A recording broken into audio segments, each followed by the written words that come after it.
Yo WhatsApp guys, I hope you are doing well in your studies. तो पिछले lecture में हमने देखा था कि कैसे फ्रेंच रिवॉल्यूशन के बाद सोशलिज्म फैला धीरे धीरे करके। अब हम सोशलिज्म इन रशिया के बारे में पढ़ेंगे। तो सोशलिज्म इन रशिया में क्या हुआ, रशिया 1914 से पहले रशिया में जो भी पॉलिटिकल पार्टीज बनती थी वो इलीगल होती थी, और 1898 में एक इलीगल पार्टी बनी जो कि थी Russian social democratic workers party, जो कि मेनली वर्कर्स के लिए थी और हमेशा अर्बन एरिया यानी कि गांव के इलाकों में एक्टिव रहती थी। 1900 में एक सोशलिस्ट रिवॉल्यूशनरी पार्टी आई जो कि एक इलीगल पार्टी थी, वो मेनली पीजेंट्स के लिए थी और रूरल एरिया में एक्टिव रहती थी। 1903 में एक Russian social democratic worker party आई जिसमें दो ग्रुप्स थे, बोल्शेविक मेंशेविक। बोल्शेविक का हेड था व्लादिमीर लेनिन और मेंशेविक का हेड था जूलियस मॉर्टोव। बोल्शेविक ये बिलीव करता था कि पार्टी को डिसिप्लिन में रहना चाहिए और मेंशेविक ये बिलीव करता था कि पार्टी सबके लिए खुली होनी चाहिए। जार निकोलस सेकेंड जो था उस टाइम वो राजा था और कोई भी पार्लियामेंट नहीं था रशिया में, डिसीजन जो भी लेता था वो जार निकोलस सेकेंड लेता था। उसके बाद वॉर हो गई रशिया और जापान में, क्योंकि दोनों को ही कोरिया और मंचूरिया चाहिए था। Next page. तो रशिया जो है जापान से कई बार हार चुका था वॉर में, और रशिया बार बार वॉर हार रहा था जिसकी, और जापान बार बार जीत रहा था।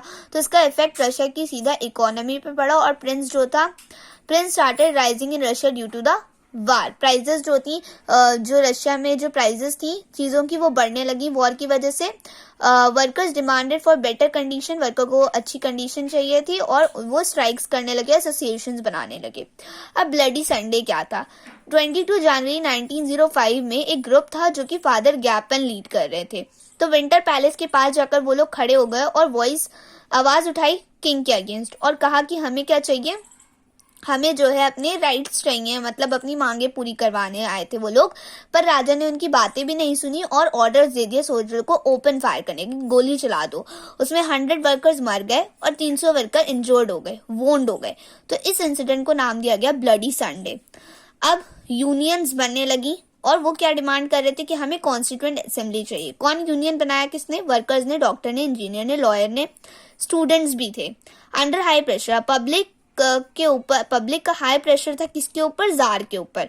तो उसने पब्लिक को अलाउ कर दिया ठीक है भाई आप लोग पार्लियामेंट बना लीजिए, पर वो उसकी पावर कम हो ये वो नहीं चाहता था। इलेक्टिव पार्लियामेंट को डूमा कहते थे।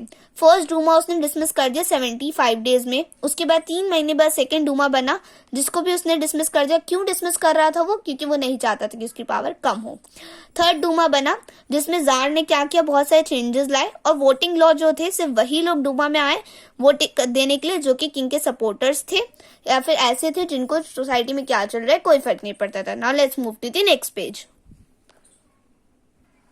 जैसे कि अब वो कौन लोग थे? वो लोग थे कंजर्वेटिव, लिबरल्स और तो कंजर्वेटिव्स थे और लिबरल्स जो थे यानी कि जो राजा के अगेंस्ट थे उनको जो है डूमा से अलग कर दिया, बाहर कर दिया, क्योंकि वो राजा को नहीं पसंद करते थे और वो दूसरी पावर को इलेक्शन में लाना चाहते थे, पावर में लाना चाहते थे दूसरी पार्टी को। अब फर्स्ट वर्ल्ड वॉर हुआ। फर्स्ट वर्ल्ड वॉर किन के बीच हुआ? फर्स्ट वर्ल्ड वॉर हुआ था जर्मनी, टर्की, ऑस्ट्रिया और फ्रेंच, ब्रिटेन और रशिया के बीच। और उस टाइम पर क्या होता था कि सेंट पीटरबर्ग का नाम चेंज करके पेट्रोग्राड रख दिया गया। अब पेट्रोग्राड क्यों रखा गया? क्योंकि सेंट पीटरबर्ग जो था, पेट्रोग्राड का नाम क्योंकि सेंट पीटरबर्ग एक जर्मन नेम था। तो tsar support decline for 3 reason. तो जो जार को लोग सपोर्ट करते थे वो भी अब उसे सपोर्ट नहीं करने लगे, उसको भी मतलब क्रिटिसाइज करने लगे उसके सपोर्टर्स। क्यों? क्योंकि जार क्या करता था, अब जो मेन पार्टी थी डूमा में उसको उनके साथ कंसल्ट नहीं करता था, यानी कि कंजर्वेटिव के साथ कंसल्ट नहीं करता था। रासपुतिन कौन था? रासपुतिन उसका एडवाइजर था जार का, ठीक है, जो से लोगों को लगने खराब एडवाइस देता सिर्फ उसी की बात सुनता था। नेक्स्ट जर्मन ओरिजिन थे, ठीक है। तो जर्मन जो उसकी प्रिंसेस थी वो थी जरीना एलेक्जेंड्रा। तो जरीना एलेक्जेंड्रा से उसकी शादी हुई थी जो कि जर्मनी की थी। तो लोग सोचने लगे उससे कैसे लड़ सकता है, उससे कैसे वॉर कर सकता है, ठीक है। नेक्स्ट 1914 टू 1916 में क्या हुआ? जो रशियन आर्मी थी वो बहुत बुरी तरह से हार गई जर्मन और ऑस्ट्रियन के फोर्सेस से बाय 1917। अब 1917 तक क्या हुआ, ठीक है, 7 मिलियन लोग मर गए, 3 मिलियन लोगों के घर गुम हो गए, क्रॉप्स डिस्ट्रॉय हो गई, बिल्डिंग्स डिस्ट्रॉय हो गई, रेलवे लाइंस टूट गई और जो सप्लाई था गुड्स का वो भी बंद हो गया, बहुत सारी फैक्ट्रीज बंद हो गई और शॉर्टेज ऑफ फूड हो गया। अब भाई इतनी वॉर हो रही थी तो ये सारी चीजें हुई, दिक्कतें आई। Now let's move to the next page. ना नेक्स्ट क्या हुआ, फेब्रुअरी रिवॉल्यूशन। अब हम पढ़ेंगे फेब्रुअरी रिवॉल्यूशन जो कहाँ हुआ था, पेट्रोग्राड में हुआ था।